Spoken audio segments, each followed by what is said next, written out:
one of the interpretations of that name in the Midrash, Korach, you know in Hebrew, Korach or Korach means the person who's bald.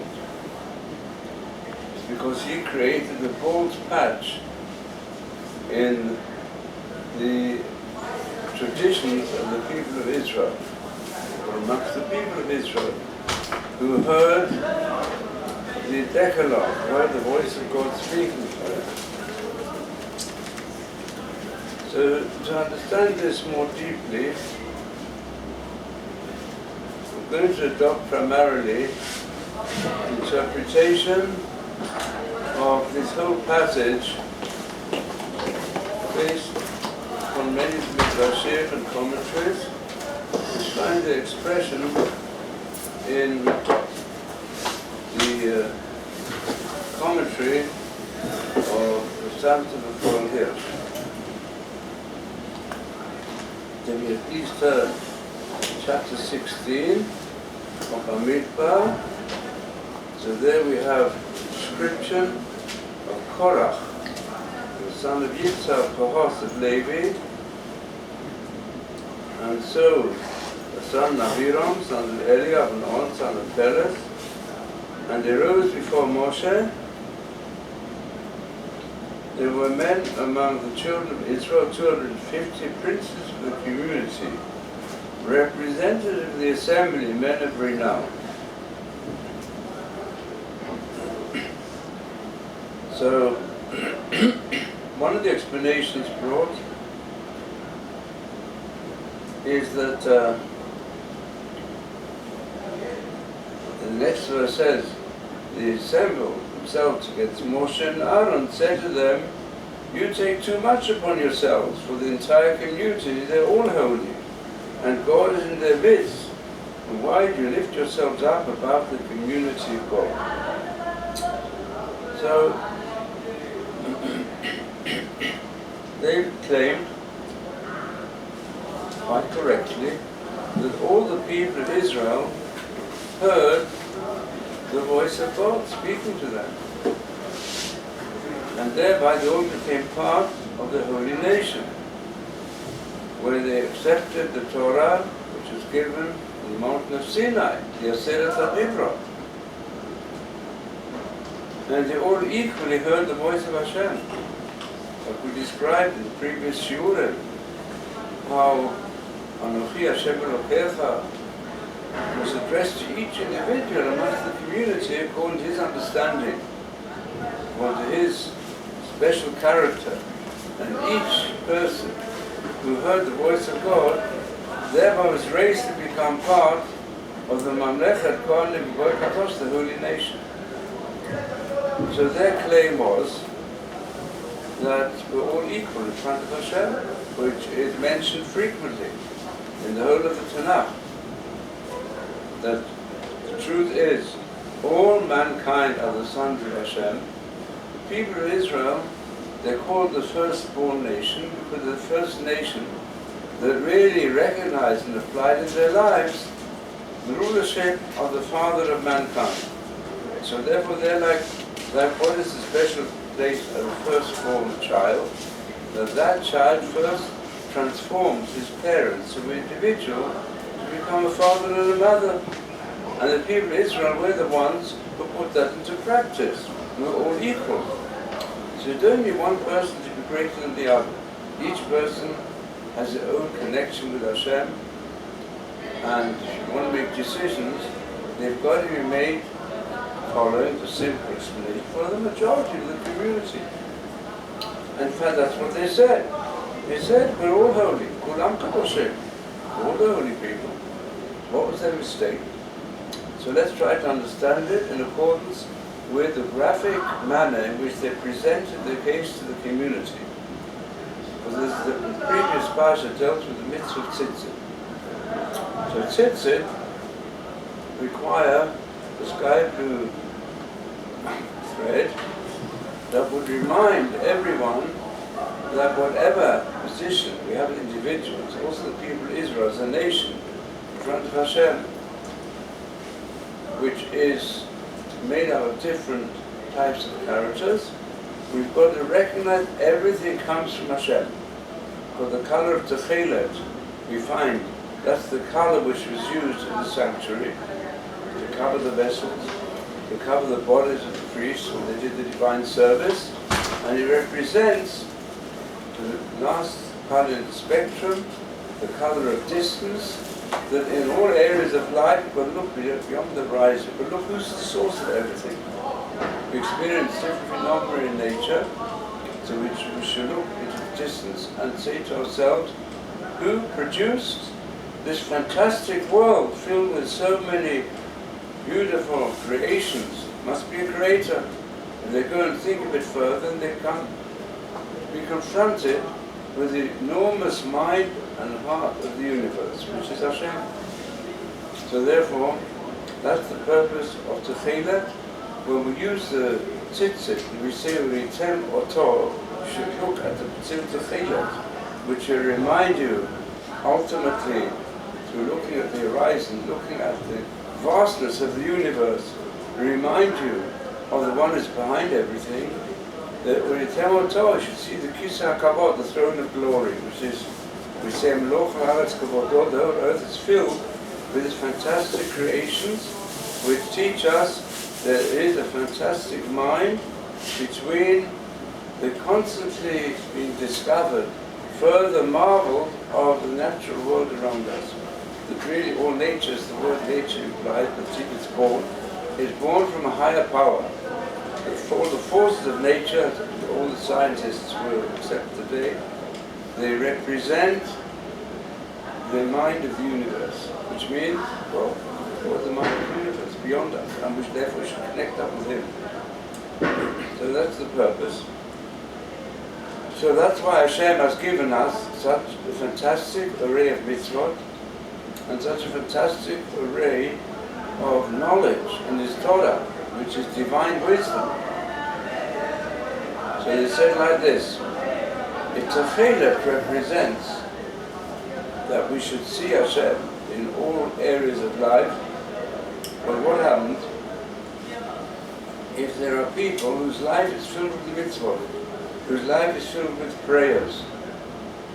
So, do they also need an extra fringe of sky blue? If we dress all of us as they did, they got dressed in sky blue cloaks, they said, do these cloaks require tzitzit? Do these cloaks all sky blue, so everything around us reminds us of Hashem? Do we need an extra reminder from leaders to tell us? No, we don't need the leaders to tell us. We can have a direct connection with Hashem, and we will decide, according to our understanding, how to put that connection with Hashem into practice. And therefore, let us make the way of having leaders, let us make it entirely democratic. In other words, we know the Torah, if it said in the earlier Parsha of Shemot, where Hashem gave all the laws of justice, he said, the laws of justice are Ram Lahatot, you follow the majority. You follow the majority. So, how can Moshe and Aaron be the ones who are the leaders and they decide everything? They decide who they're going to appoint to be the prince of the tribes, who they're going to appoint to be the high priest. Let's put it forward to election of all the holy people, The holy people decide amongst themselves. And they base themselves upon the principle of Vox Populi, Vox Dei. And the voice of the people is the voice of Hashem. Now when that's used today, the democracy, it's all taken from the Chumash, it's not really in accordance with the Torah at all. The democracy of the Torah is something different. For example, I'll give you where there is the great fault in democracy.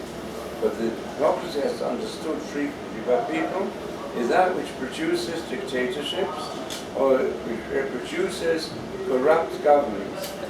We should know that Hitler was voted by a majority vote amongst the German people. So they voted for themselves the Führer, the leader, who brought what I think some people say is responsible to kill 30 million people.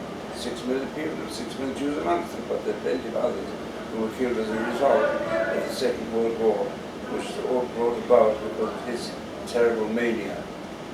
And he was, but he was elected. Nearly all the dictatorships today are elected by votes.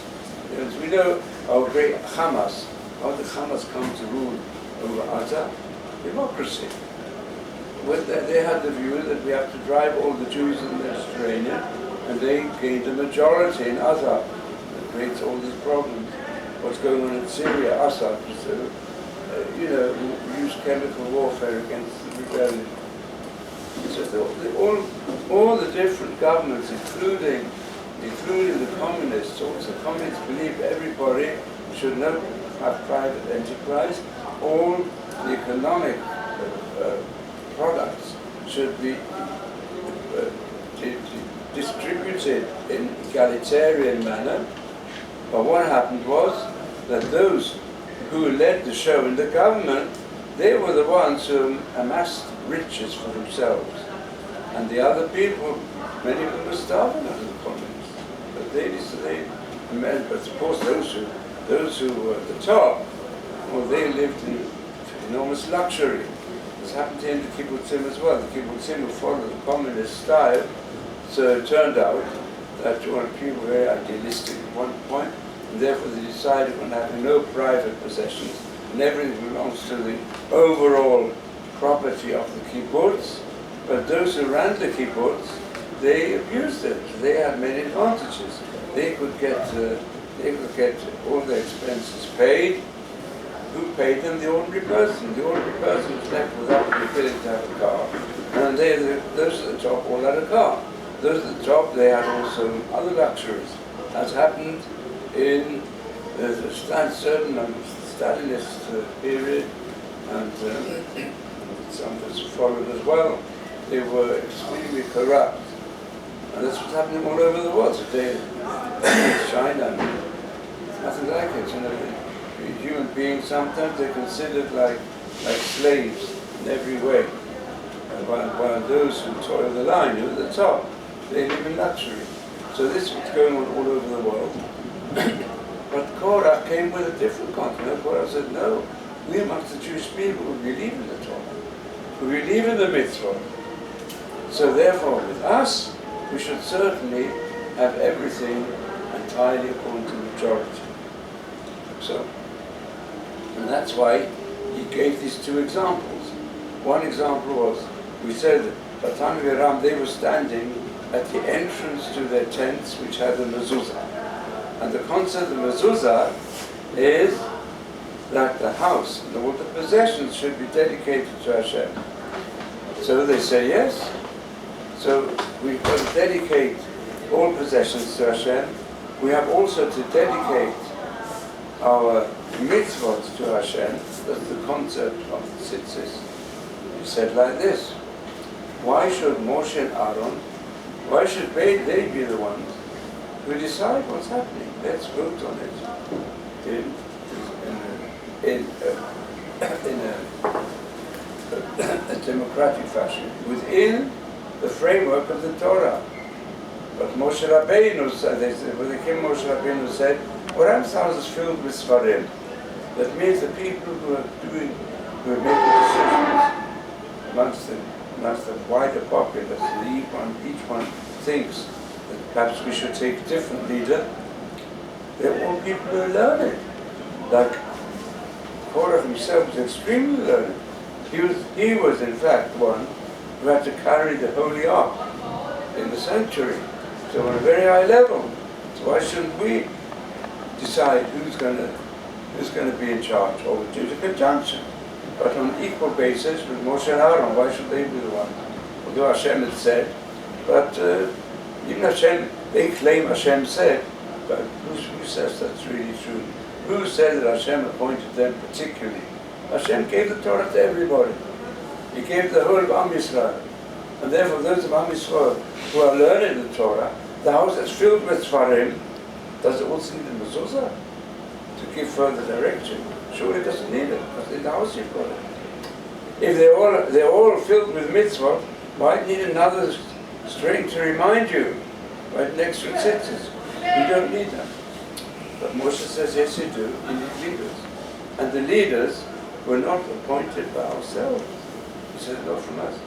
It's Hashem who appointed us. And that's he said we were reluctant. He said, Aaron never wanted this position. I didn't want my position. I said to Hashem, I don't want to be the leader. But Hashem, more or less, he persuaded me so much, so many arguments, I had to listen to him. He said, you have to take over the leadership. Despite the fact that I had a certain disability with being able to speak to others. But Hashem said, no, I'm going to give you a good voice. I'm going to help you. And I want you to do it. And the reason why I chose Moshe was because Moshe refused. But he didn't really want the honor.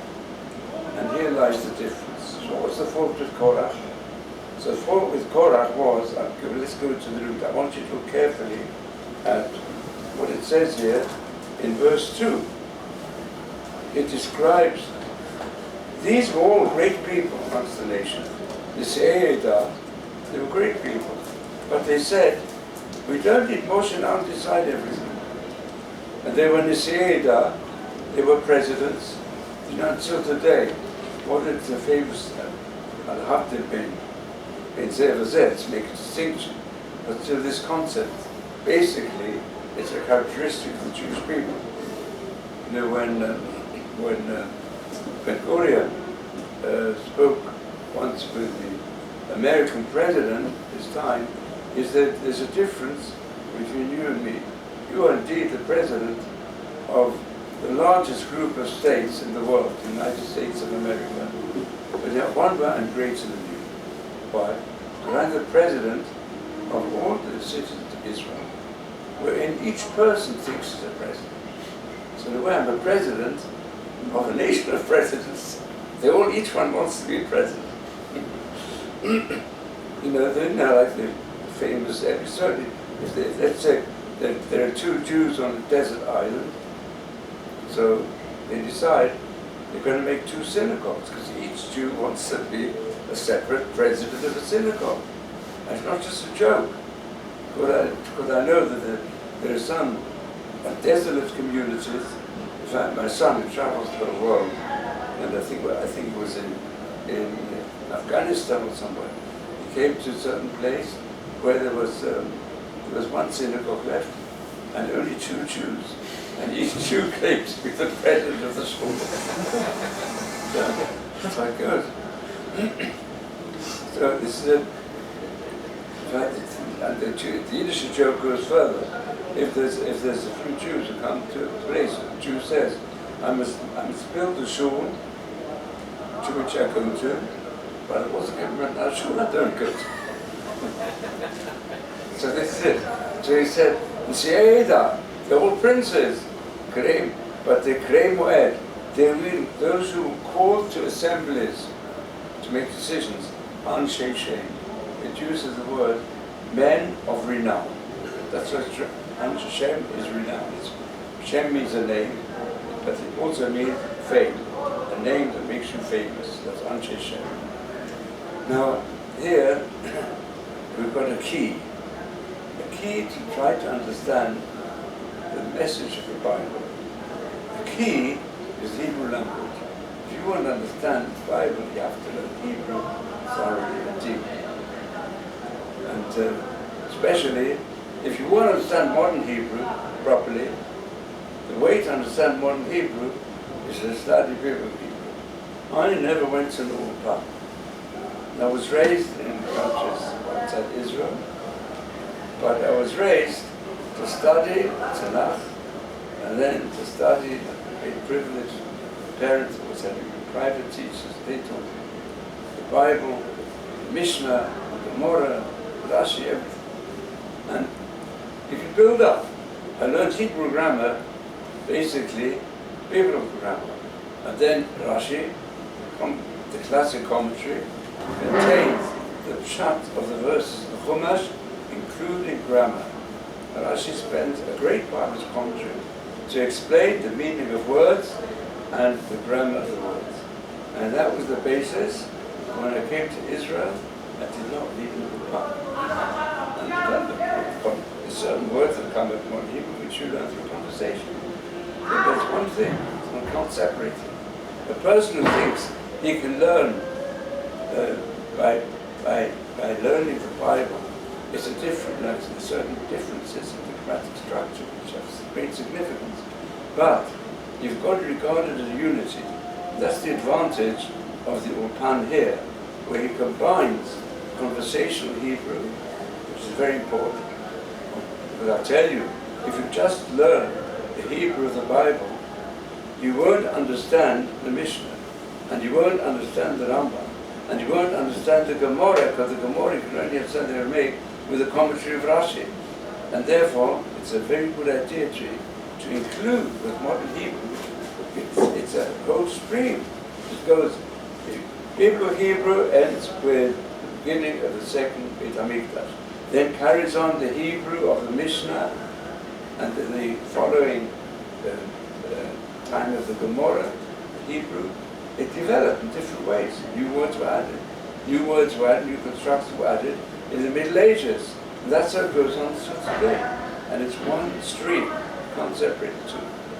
So, but if you want to understand the deeper meaning of any part of the Tanakh, we use the concept of Gezeir Shovel. Gezeir Shovel, which you mentioned in the morning, amongst the qualities whereby you darshan the Torah, means you're able to go more into the inner meaning of the concepts and the words of the Torah. And even with Jewish practice, it comes through key words. And the first time it's mentioned in the Tanakh often gives you an opening to the whole rest of the Tanakh.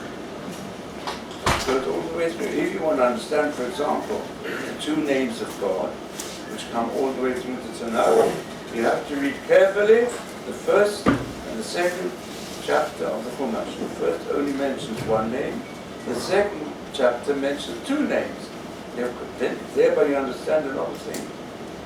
Before it describes in detail the development of the human being, Elohim, that's the God of natural law, who reveals himself to all the laws of nature and all the principles of moral nature, of judgment. But the second chapter enters more into revelation, into the way in which the human being can even speak with God, and God speaks with the human being. And that brings in the ineffable name of Hashem, which is beyond the natural world. It's supernatural. It's the supernatural, which is the realm of the pure spirit, which lies behind everything material, and where the human being has the ability to make communication. That's Adam, and then the rest of the Tanakh. Now, let's go to this phrase that's used there of Anshe Shem. So we have a key for this. But there's only one other place in the Chumash where this word Anshe Shem is mentioned. Where is it? If you know, some of you have heard it from the Where is it? This is there's a few commentators who work on this method.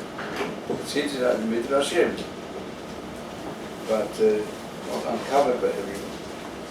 We will say that one of the main teachers who goes into this is called Rabbi Tzadok HaKohen, Hasidic,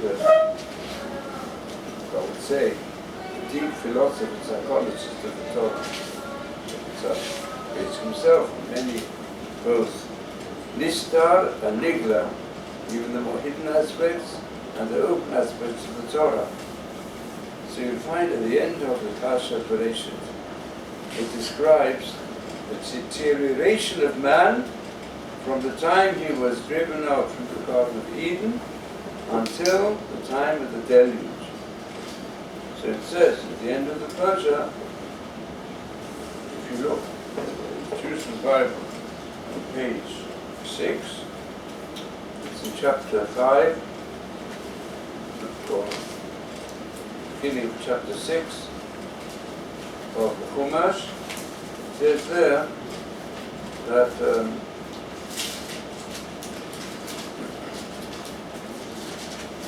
says in verse 4, on the Nephilim, Now the Nephilim were physically gigantic people.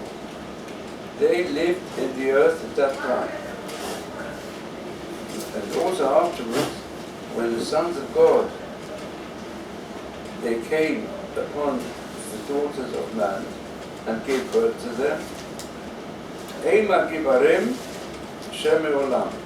These are the mighty ones which existed in ancient times, and these were the Anshe Hashem, which are the men of renown. Now, the sages describe what does it mean here.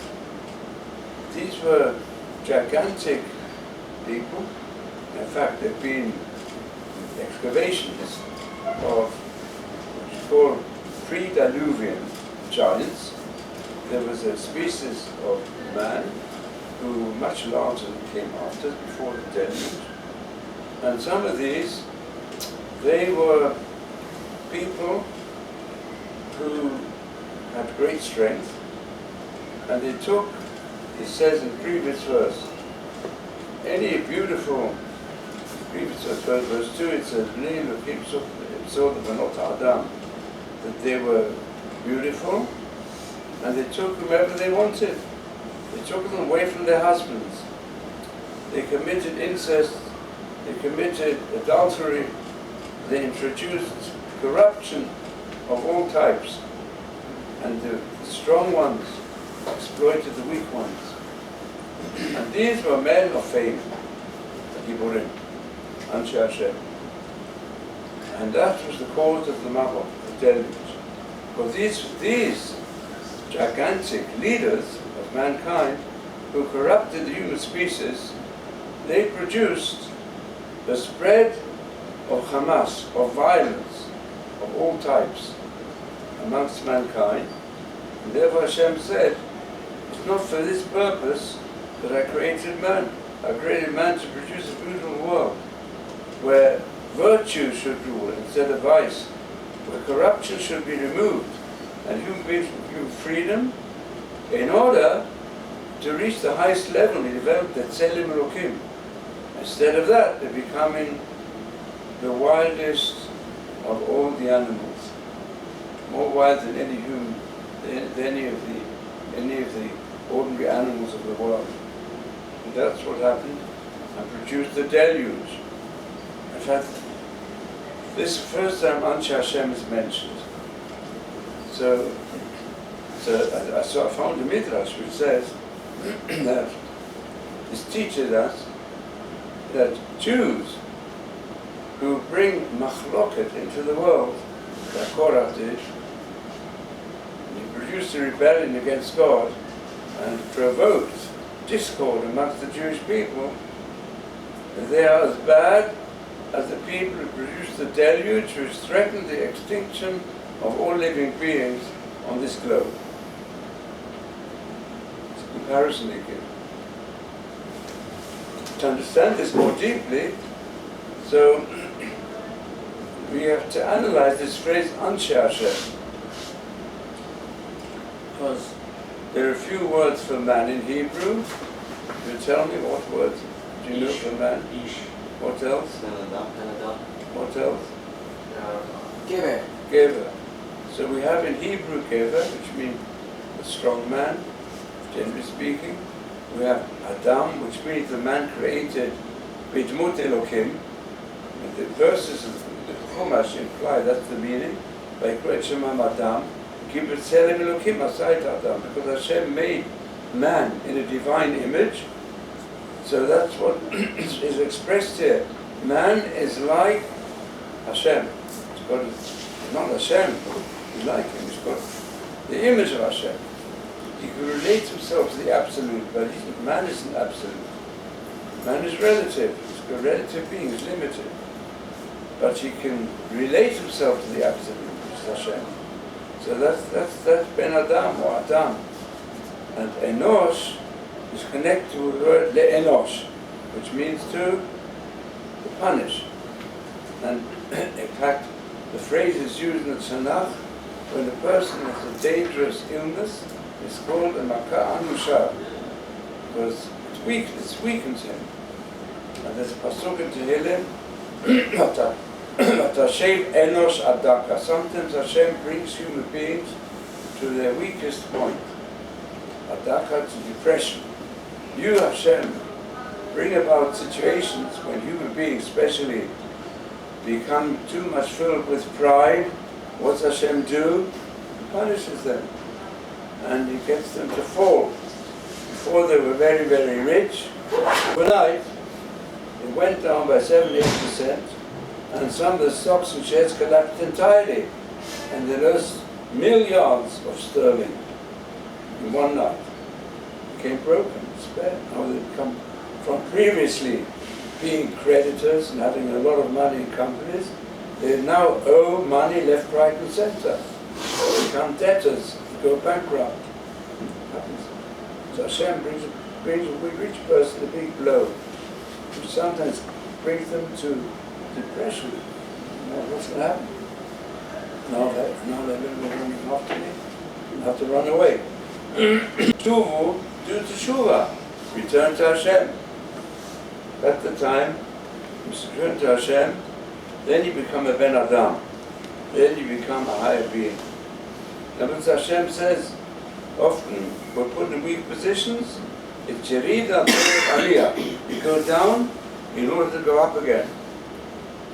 And you've got to always try and recognize, perhaps it did me a good waking up.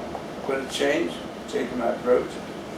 And there are many people also who, because of great dangers to their lives or to their health, to their situation, previously they never thought of Hashem. And because they're given a shock, they say, well, let me try to see if I link up with Hashem, maybe I'll be able to climb up the ladder of life to a high level again. And they do so. So therefore, that's the concept of Anshe. So Anshe Hashem means people are really weak at the lowest point. But what do? They say, I am the important person. They worship their own ego. They become egocentric. I've got to make sure that my name remains the important name, whether it's in the government or whether it's in human history. I've got to become famous. And I've got to be appreciated by everybody else. And that can happen even to people who are living Torah life. Don't think this only happens to people who've got nothing to do with Hashem and Torah. It happened to the people at the time before the Mabul, where they didn't have full Torah, or they had a code. So, Adam Arishon, but they forgot about it. But even when you can have the people of Israel, you can have people on the highest level, but every person is given challenges. Gemara says, Kohen Gadol is the highest position, but there was one Kohen Gadol, Yochanan, became 80, he became a Sadducee. He left the true Torah and joined in the assimilationist group amongst Am Yisrael. Right.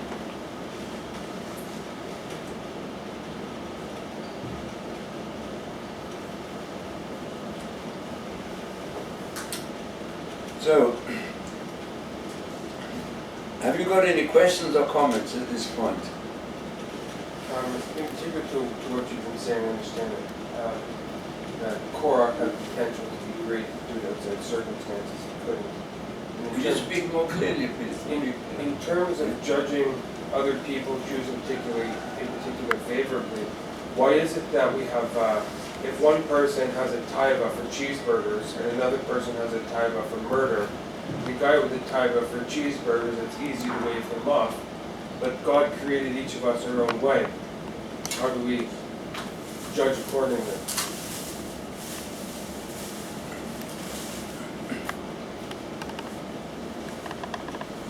Well, it's definitely evident to the fathers that we shouldn't judge other people. Al tatun yechidi. don't you think you can be a judge of others? There's only one person who can judge other people, that's Hashem. Don't judge them. We're not here to judge others. You judge yourself. Yeah. Go and use your sense of critical judgment to investigate what you're doing yourself. But others, you always have to judge in the scale of merit. Whatever they are, whoever they are. For example, yeah, we can say, in our time, it's even by people who have got attempted to murder. So we can judge them in the sense that they are sick people. Like we know, there are some who've got a lunacy to kill other people. And the psychiatrists would say, well, these people are lunatics. Not true. In a certain sense, if anyone, today especially, amongst the Muslims, is being taught from babyhood upwards that a major aspect of life is to kill innocent people. So it's just like a person who is raised amongst people who are mentally sick. The whole family are mentally sick, and all this group will go and kill others. And therefore, since he has a barrage of influences working on him non-stop, in our time that's what happens. They give him films, all forms of mass media, to make heroes out of those who kill innocent people. And the crueler it is, the better. And that's how they raise, already for a few generations. So, you can judge them in a scale of merit. These are lunatics. The question is, what should a person who has received, either through his own conscience, which is the voice of Hashem, or through civilized education, which has developed from the conscience, also developed from the traditions of the Bible, the Word of God, who believes there's such a thing as absolute virtue and absolute vice. And there's these people, they are vicious. To some extent they can't help it. But what do you do with them? Obviously, we have to protect ourselves against them. And just like people who are analyzed by psychiatrists as being manias and they're a danger to themselves and to society, they want to kill themselves and kill others, so you have to lock them up. And that's what is done by people in civilized society who have such a mania. When we have whole groups that have such a mania, and they even say to the name of God, they say God has commanded us to go and kill all people who don't agree with our particular interpretation or misinterpretation of what's written in the Korach. Then what should the rest of society who's still got some sanity, what should they do? You've got to lock them up. If locking up isn't good enough, and they still pose a danger to themselves and others, you've got no other choice but under certain circumstances you've got to kill them. Because if you lock them up, and then they get out of it again to all sorts of agreements, and they endanger the civilized world, and they endanger, in fact, the whole of the human species, you have to battle against that. That's what I said. To bring this aspect up to date, it's got a lot to do also with Korach. We'll have to postpone that for tomorrow. But just end with this, that today the situation is such that we have not just the lunatics in a lunatic asylum, we've got a policy of lunacy which endangers all normal human beings, all human beings who've got some minimal code of conscience, of traditions, on what is vice and what is virtue. And one of the major things is you don't kill innocent people just because you claim that your God has told you to do so. So this element of society, if we don't protect ourselves against it, will become lost. And especially when some of the leaders of these societies, they have the key in their hands to bring about nuclear bombs. Yeah? And they're quite ready to explode them. I mean, they don't care. They even say so. And they even give use tricks to get support for their lunacy, for their extreme evil of killing people who are clearly innocent and being cruel to them, killing them in a cruel fashion, and making this an ideal to kill in a cruel fashion. They don't care if it's individuals or if it's millions of people. It doesn't make a difference to them. So that's the situation we've reached. We have to protect ourselves. Mankind has to protect itself from lunatics. That's what we have to do today. If mankind doesn't do it, the threat is enormous.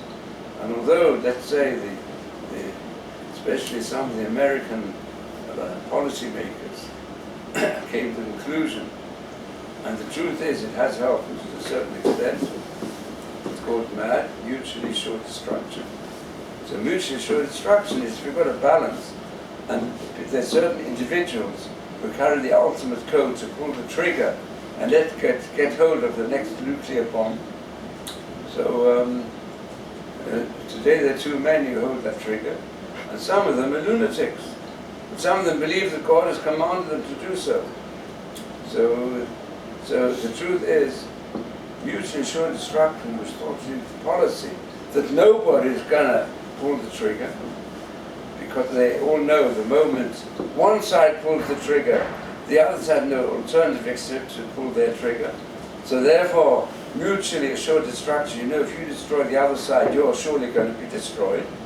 And so therefore it will have repercussions, and there'll be just a raising up of nuclear warfare between the whole world. And they say that'll be the end of life on this planet. And therefore it won't happen. Well, it's like the world today is like a huge box of dynamite. And it only needs a maniac who drop at the end of a cigarette. Finish. So we've got to be careful. That can't happen. Just like, for example, we can't have in the yeshiva a group of youngsters who play with fire and they drop the cigarette ends on a hot day. And that's one of the reasons why we have to get them out from there, because it's very dangerous. We were only released from a fire, total fire in the yeshiva through miracles so far. So we can't have youngsters around who play with fire, not in this heat. It's very dangerous. There's a lot of trees around, a lot of dry foliage around.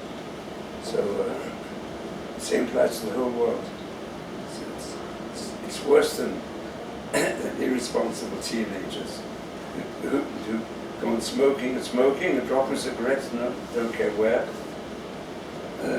Much more serious. So let's hope that we'll survive. And that's just to include what I often say, that there's one solution to all this problem. And that is, say something of a bar mitzvah. The dibato bomb, you should speak, learn Torah. The bar mitzvah is beit mem, bar mitzvah. And I say that today the world is threatened with nuclear bombs. What can protect us?